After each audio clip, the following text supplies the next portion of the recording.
Pásenme los nombres de los que van a... No las veo. Si yo proyecto, no las veo. Déjenme conectarme desde el teléfono también. Ya.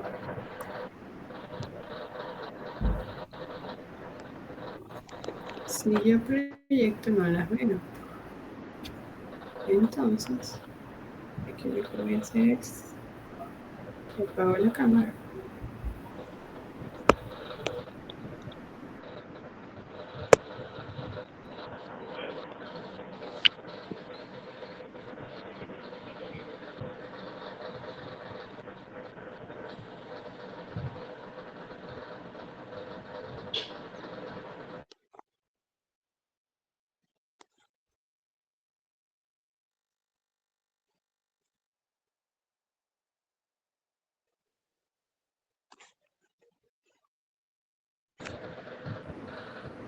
¿Me escuchan? Sí, profe. Ya. Sí, doctora.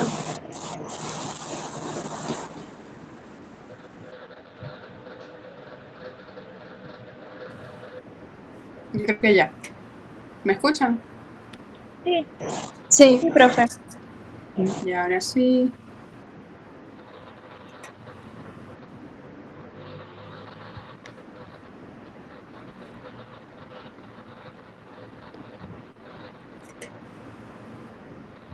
No se ve que cambie la diapositiva, ¿verdad? ¿Cómo? No se ve. Que está la primera nada más. Uh-huh. Debe ser mi internet. Vamos a volver a...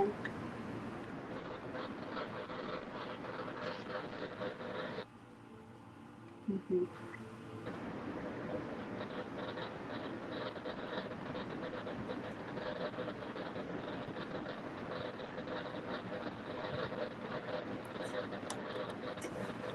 No se ve, ¿cierto? No, ahorita Ya no se ve.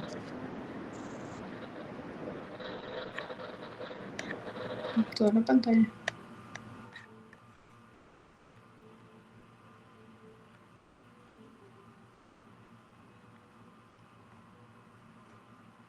Ahora sí.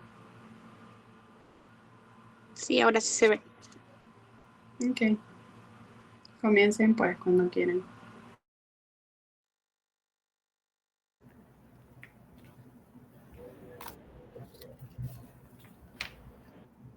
Tendríamos que poner la siguiente.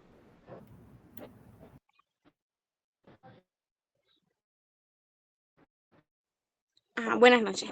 Como ya vieron, el grupo está conformado por eso. Nosotros les vamos a hablar sobre lo que es la relación médico-paciente. ¿Qué es y para qué sirve?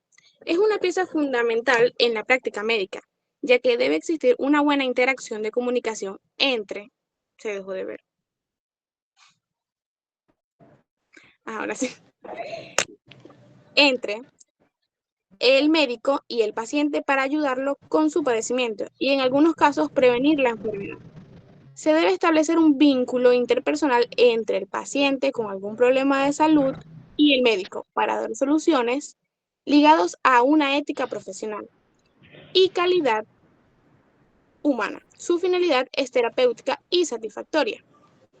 La siguiente diapositiva. Podemos describir algunas diferencias entre el médico y el paciente en relación a sus objetivos y expectativas. ¿Cuáles serían? Vamos a hacer como algo comparativo. Los objetivos del médico son obtener la información sobre su paciente y ayudarlo para diagnosticarlo adecuadamente, mientras que los objetivos del paciente será rehabilitarse y curarse solucionando sus problemas. Las expectativas del médico serán establecer una relación profesional con el paciente, mientras que las expectativas del paciente será ser curado y comprendido, confiando sus problemas en el profesional y se les receta un tratamiento adecuado. Las obligaciones del médico será comprometerse de forma total con el paciente y crear un entorno digno para él, siendo respetuoso, amable y resguardar su información de forma íntima y confidencialmente, mientras que la obligación del paciente será comunicarle su historia e inquietud al doctor, al médico, para colaborar con su tratamiento. El rol que va a establecer el médico es ser un experto en la toma de decisiones clínicas, cuidar el confort del paciente y educarlo y enseñarle la naturaleza de su enfermedad y su tratamiento. Y en la parte social va a ser validar la enfermedad diciendo quién es o no un enfermo, mientras que el rol del paciente será excluirse de sus cargas y responsabilidades durante su tratamiento, ya que él no va a ser responsable ni capaz de cuidarse por sí solo y debe tener una ayuda competente. Ajá. La siguiente diapositiva y le tocaría a otra compañera. Buenas noches, mi nombre es Paula Cruz. ¿Me confirman si me escuchan? Sí, sí, te escuchamos. Ok. Te escucho, pero Ok. no te veo. Profe, lo que pasa es que, no sé, ya ahora sí me veo, pero es que no tengo luz. No, que va. No sé si me veo. No se puede para que medio se vea. Sonríe. No, dale. Ok, apagar entonces. Ok. Continuamos con las características de la relación médico-paciente. Entonces tenemos aquí estos ítems que son muy importantes. Es una relación de confianza, porque el paciente vulnerable y necesitado de ayuda deposita la confianza en el médico y espera que se le sea escuchado, que se le sea tratado con compasión y con respeto. Es una relación profesional porque el paciente deposita, como ya les había dicho, esa confianza. Entonces el médico debe aplicar con técnica y ética su trabajo y no abusar de ese poder que se le está dando. Es una relación de naturaleza íntima e individual, porque se comparten muchas veces informaciones íntimas, emocionales, privadas entre el médico y el paciente. Es una relación en la cual hay elementos psicológicos conscientes e inconscientes y también es que pone a prueba las conductas y emociones del médico. Es una relación de roles y de límites bien definidos y es una relación asimétrica porque el médico es quien tiene la experiencia y es que tiene la experiencia laboral, la experiencia de conocimiento y que se diferencia con la percepción subjetiva que tiene el paciente sobre su enfermedad, pero que esto no significa ni le da derecho a que exista una desigualdad, porque ambos tienen derechos y a la vez tienen obligaciones. La siguiente, por favor. Ahora tenemos los estilos vecinos. No, ya va, un momento, ya va.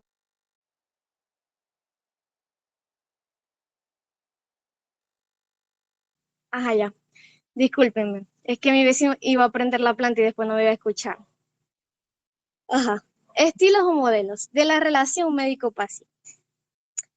Sabemos que, o los que no sabían, que anteriormente la relación médico-paciente era muy paternalista, vertical, y que era autoritaria y que había poca participación del paciente en su tratamiento. Pero hoy la atención médica vive una realidad distinta porque ya tiene autonomía, puede omitir sus opiniones y se vuelve entonces un modelo ya vertical. Entonces, tenemos aquí estos tres modelos que son importantes. Tenemos actividad del médico y pasividad del paciente. Esto se conoce como el modelo madre lactante. Se dan situaciones en las que el paciente no puede valerse por sí mismo, ya sea por pérdida total o parcial de la conciencia, urgencias médico-quirúrgicas, estados de delirio. Es más técnica y más interpersonal. Tenemos la dirección del médico y cooperación del paciente. Se da más que todo en enfermedades infecciosas, traumáticas, y se conoce como el modelo padre-niño. Y es cuando el paciente coopera y contribuye a su tratamiento. Responde a las preguntas que se le hace, cumple con todo lo que se le dice y emite su opinión. Y el médico va a ser empático, pero a la vez va a ser instructivo. Y por último, tenemos la participación recíproca del médico y del paciente. Aquí se da más que todo pacientes crónicos en rehabilitación y se le conoce como el modelo adulto a adulto. ¿Por qué? Porque se necesita que el médico sea muy empático, pero que el paciente sea muy maduro. Por lo tanto, excluye a los niños. Entonces aquí el paciente va a emitir su opinión, sus criterios y toma sus decisiones. Y el médico, por otro lado, va a evaluar esas necesidades, va a instruir y va a supervisar. Y ambos se van a proponer como que metas o objetivos que quieran cumplir. Los dejo con el siguiente punto.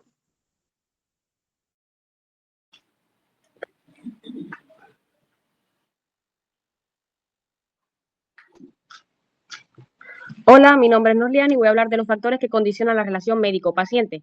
Factores individuales, confiabilidad. La condición de enfermedad provoca dependencia. El médico está obligado a ser humanamente confiable. El interés y la preocupación sincera por el bienestar del paciente permite crear esa confianza. Calidez. El médico debe proporcionar un ambiente de calidez y aceptación, basando la relación en el respeto y amabilidad, sin criticar o cuestionar las decisiones u opciones del paciente. Empatía es la habilidad de comprender al paciente colocándose en su lugar, desde su marco de referencia y no el propio. La personalidad del médico se dejó de ver. Ajá. La personalidad del médico es importante para crear una buena relación médico-paciente. El médico que se conoce a sí mismo, sabe cuáles son sus debilidades, perjuicios, principios y valores, solo conociéndose a sí mismo y aceptando la individualidad del otro, puede escuchar sin enojarse o sentir conflicto. La siguiente diapositiva. Factores psicodinámicos. Transferencia. Es el proceso inconsciente por el cual el paciente proyecta sobre el médico sentimientos o actitudes que le provocan personas significativas. Contratransferencia. Son actitudes y sentimientos inconscientes del médico hacia el paciente como respuesta hacia actitudes imaginadas o reales de este. Resistencia. Son actitudes y condiciones y conductas inconscientes del paciente que se opone al objetivo terapéutico. Factores, siguiente diapositiva.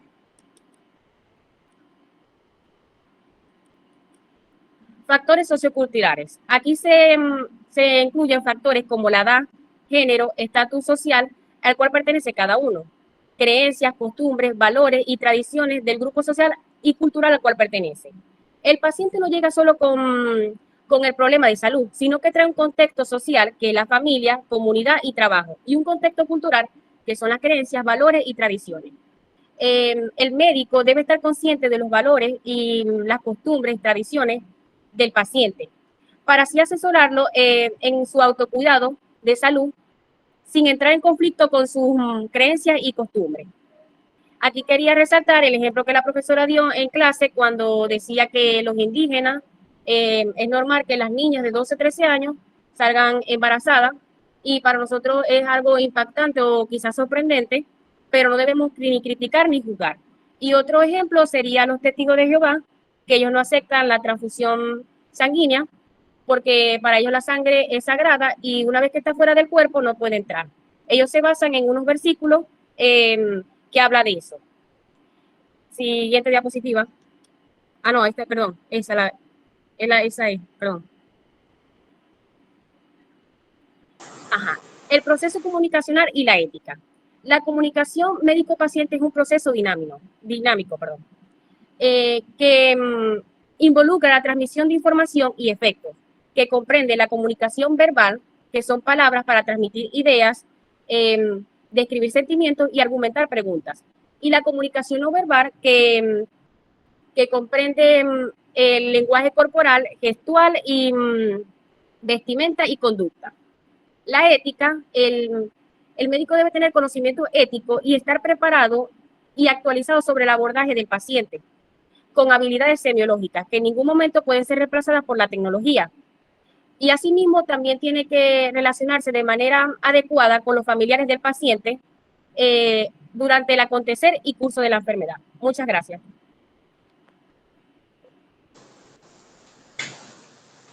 Siguiente diapositiva.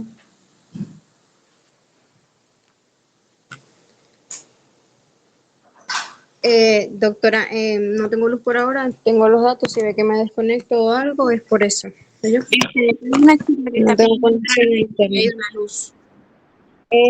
Bueno, con respecto a los límites de la relación médico-paciente y su importancia, tenemos que los límites de la relación médico-paciente son límites precisos, que están para preservarla y también para facilitar el logro de estos objetivos terapéuticos. Estos límites son encuadrados en lo que son las interacciones físicas, emocionales y sociales que son aceptadas y también esperadas según las normas de técnica y ética, y así protegen al médico y al paciente porque le garantizan que va a poder tener y mantener una relación profesional.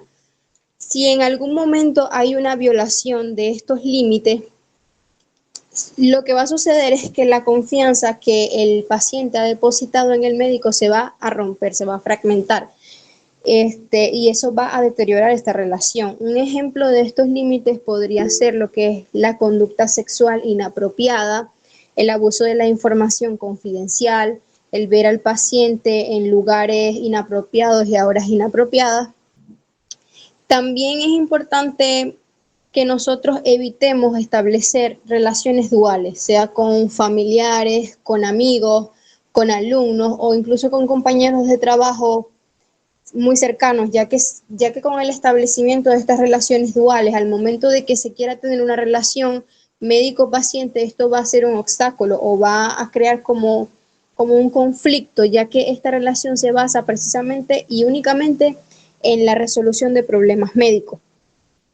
Tenemos que los pacientes pueden, no solamente los médicos son los que pueden violar estos límites, sino que los pacientes también tienen una violación de estos límites, ya que a veces tienden a insultar al médico, a tener conductas inapropiadas con él, así también sus familiares. Un ejemplo de esto es cuando los familiares le solicitan al médico acceder a información confidencial o exigen esta como una condición para seguir prohibiendo la asistencia. Y es importante que nosotros reconozcamos de que el médico puede mantener estos límites atendiendo, por supuesto, la ética y el profesionalismo, pero también promoviendo ciertos comportamientos que lo puedan ayudar. Estos comportamientos podrían ser usar la vestimenta e instrumentos adecuados conforme a su profesión, mantener como el contacto físico innecesario, tratar de evitarlo y hablar menos que en una conversación típica. Siguiente diapositiva, por favor. Bueno, esto lo acabo de decir. Siguiente.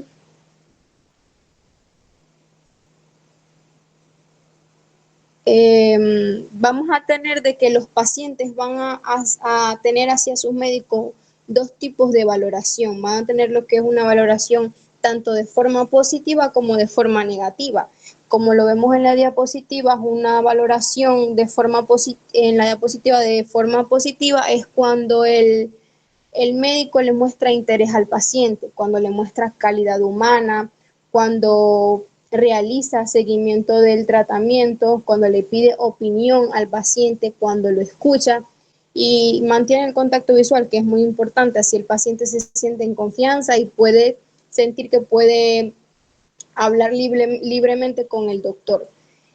También la forma de evaluación negativa hacia el médico es cuando se torna como que es frío, muestra frialdad ante el paciente, tiene una falta de tacto al momento de darle noticias, de presentarle un diagnóstico y también fastidio. Hay muchos médicos que al momento de interactuar con un paciente se tornan fastidiosos o no les dan la importancia que ellos requieren en ese momento, recetan con rapidez, no se toman el tiempo de escuchar las dudas del paciente y aclararlas. Y para culminar este punto, leí algo que me llamó mucho la atención y es muy cierto que decía que Se me acaba de ir la electricidad.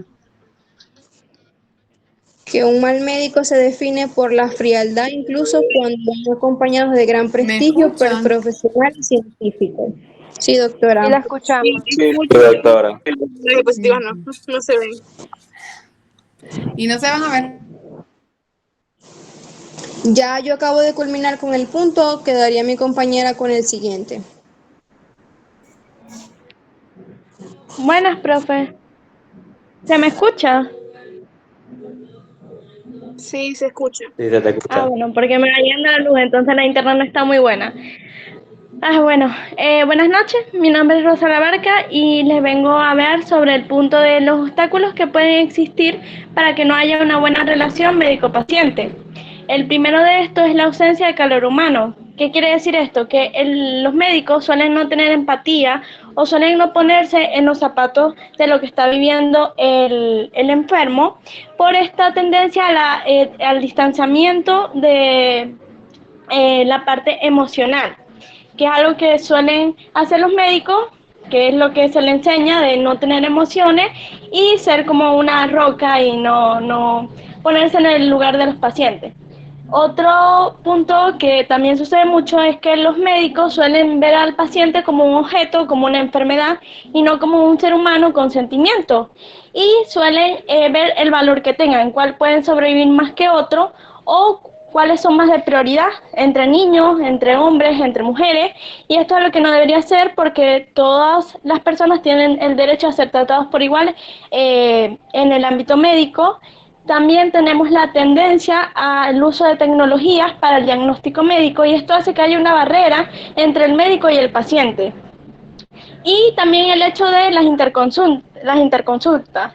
Cuando hay interconsultas, el paciente tiene distintos médicos y no puede crear una buena relación médico-paciente, ya que como hay tantos, o sea, no se puede crear una buena relación. También otro punto importante es que hay veces que es el paciente el que es problemático o difícil para crear una buena relación con el paciente. Eso se llama a un grupo heterogéneo de pacientes que tienen una enfermedad relevante y que tienen el rasgo de que le causan distrés al médico, ya sea al faltar su autoridad, al denigrarlo, al insultarlo, que es algo que suele pasar mucho con los pacientes que no quieren seguir un tratamiento o que denigran al médico. Y el médico obviamente no va a poder llevar a cabo un buen diagnóstico ni un buen tratamiento y el paciente va a tener que ser expuesto a varias exploraciones para poder cumplir con la labor del médico. Gracias.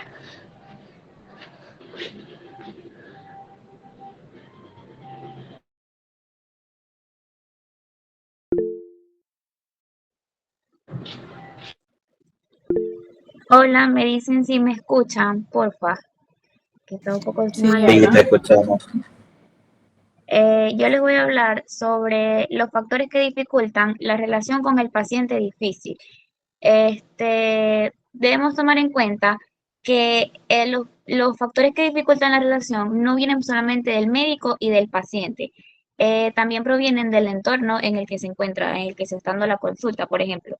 Por parte del médico tenemos que a veces el médico puede tener una personalidad conflictiva, puede tener mucho estrés laboral, muchas cargas ocupacionales, puede tener problemas también para observar los factores psicosociales que afectan al paciente. Por parte del paciente también encontramos que puede tener una personalidad conflictiva y a veces el diagnóstico que ellos tienen puede ser un diagnóstico fuerte, por lo menos si tienen cáncer, SIDA, o peor aún si el diagnóstico no ha sido, si la enfermedad no ha sido diagnosticada. Esto genera como bastante tensión y miedo en ellos y eso van a dificultar un poco la relación.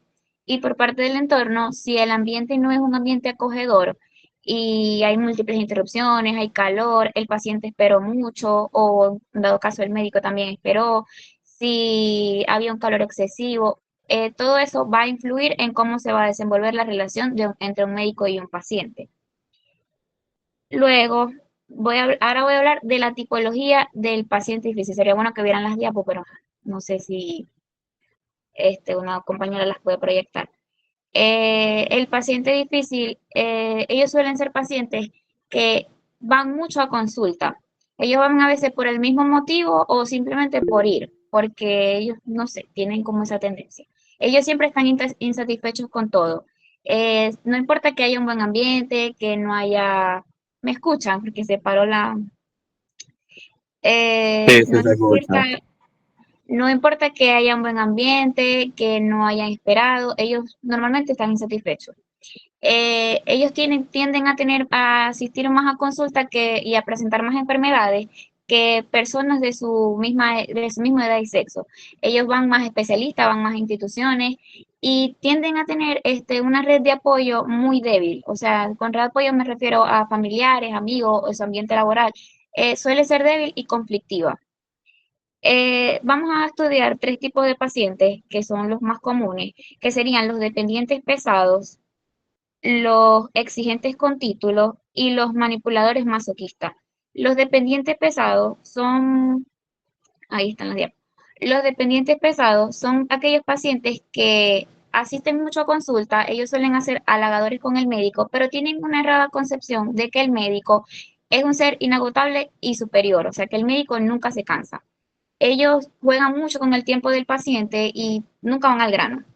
Esto genera en el médico un sentimiento de frustración y a veces hasta de enojo con el paciente porque juegan con su tiempo.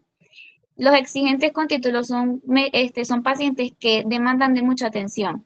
Ellos ellos discuten mucho en plan de superioridad, como si ellos supieran más que lo que le está explicando el médico. Y ellos tienden a irse o como a recurrir a un título que les dé derecho. Por ejemplo, yo soy familia de tal médico, yo también trabajo en el sector salud, yo trabajo en tal institución, y ellos con eso quieren como exigir al médico que cumpla básicamente sus caprichos. Y esto va a hacer que el médico se sienta impotente y que se sienta rechazado y descalificado porque estos pacientes suelen descalificar al médico de que no hacen bien su trabajo. Y tenemos los manipuladores masoquistas, que son los pacientes que también son muy demandantes de atención, pero ellos asisten a consulta frecuentemente, pero siempre por el mismo motivo.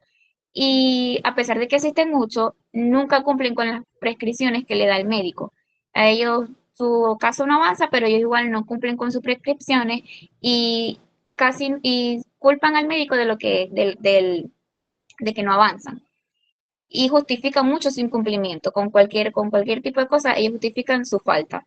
Esto genera en el médico que el médico se sienta incapaz de que no puede cumplir con su trabajo y siente estos deseos de abandonar al paciente. La siguiente. Ahora vamos a ver cómo manejamos la relación con un paciente difícil. Es importante que evaluemos la situación y tenemos que reconocer los sentimientos que el paciente genera en el médico y establecer límites que nunca llegar al punto de rechazar a un paciente. Debemos controlar las reacciones negativas porque a veces los conflictos no los podemos prevenir, pero lo que sí podemos controlar es las reacciones que podamos tener ante un problema. Debemos cuidar la autoestima del médico porque no se pueden tomar atribuciones y responsabilidades que no corresponden. Escuchar y entender al paciente porque el paciente no es solo queja, ellos también tienen miedo y necesidades. Establecer objetivos claros y tomar acciones terapéuticas como que el ambiente sea acogedor, que el paciente no espere mucho, usar el humor, entre otros aspectos. Ahora les voy a hablar sobre los primeros auxilios psicológicos. Esto es como un plus que queríamos mencionar, es porque a veces nos encontramos en situaciones y creemos que situaciones en que una persona está en crisis y nosotros creemos que solamente un psicólogo, un psiquiatra, un terapeuta puede ayudar a una persona que se encuentra en un estado de crisis y no es así. En 7 pasos vamos a ver que podemos ayudar a alguien y obviamente tenemos que remitirlo hacia un profesional. Pero los pasos serían, para gestionar esas reacciones y emociones ante una crisis, serían primero que nosotros nos aseguremos de nuestra propia seguridad, saber que no corremos ningún riesgo ni nada por el estilo. Reconocer que la persona está en crisis, las personas presentan ansiedad, hay que ver su lenguaje corporal, ver sus expresiones faciales, a ver cómo se sienten. Nos podemos acercar con calma hacia la persona y con calma y empatía es que podemos hablar con un tono tranquilo porque eso va a transmitir seguridad hacia la persona y ella va a confiar en nosotros. Y establecer contacto visual hace que la persona se sienta que está acompañada. Debemos comprender cuál es la situación de crisis por la que la persona está pasando. Eso debemos hacer preguntas abiertas, preguntas abiertas, explorar sus sentimientos, sus emociones, ver cómo la persona se siente para poder entonces pasar al siguiente paso, que es promover soluciones. La persona nos va a decir, tenemos que hacer que nos diga como alternativas de cómo salir, o sea, los primeros pasos que ella puede dar para salir de una situación de crisis. Luego, si vemos, el sexto paso es promover a que esa persona dé los pasos que ya mencionó. Si vemos que la persona no puede dar los pasos, en caso de que los dé, nosotros agradecemos la confianza que depositó en nosotros. Y en caso de que no los dé, que es ya cuando la persona persiste en una crisis persistente, debemos buscar ayuda profesional o buscar un familiar que se haga responsable de la persona para que la persona sienta que no está en una crisis. Los pacientes que tienen enfermedades que le dan un diagnóstico fuerte, enfermedades terminales, siempre ellos pueden tender a caer en crisis. Y a nosotros nos ayuda mucho como saber estos pasos para ayudar a esa persona que está en esa situación, que un evento traumante o estresante, nosotros sabemos qué hacer. Lo que queríamos dejar con esto es que entendamos que eso no es algo que solo aplica el psicólogo y el terapeuta, sino que nosotros también lo podemos aplicar. Muchas gracias.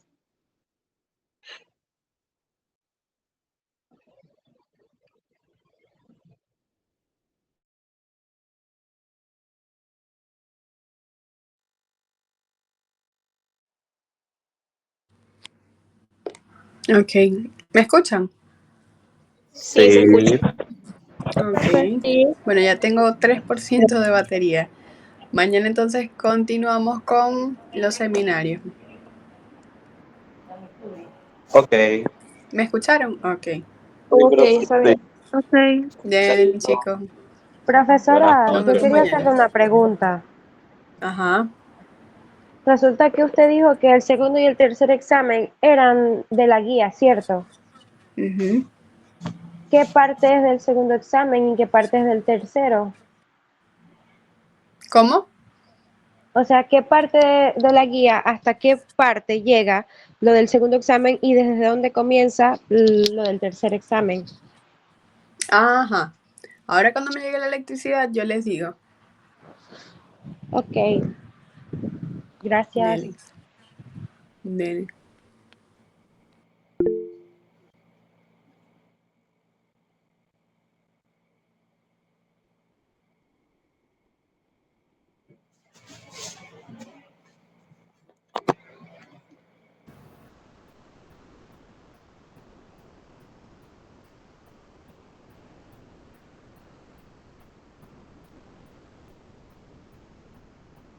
La luz jugó en contra.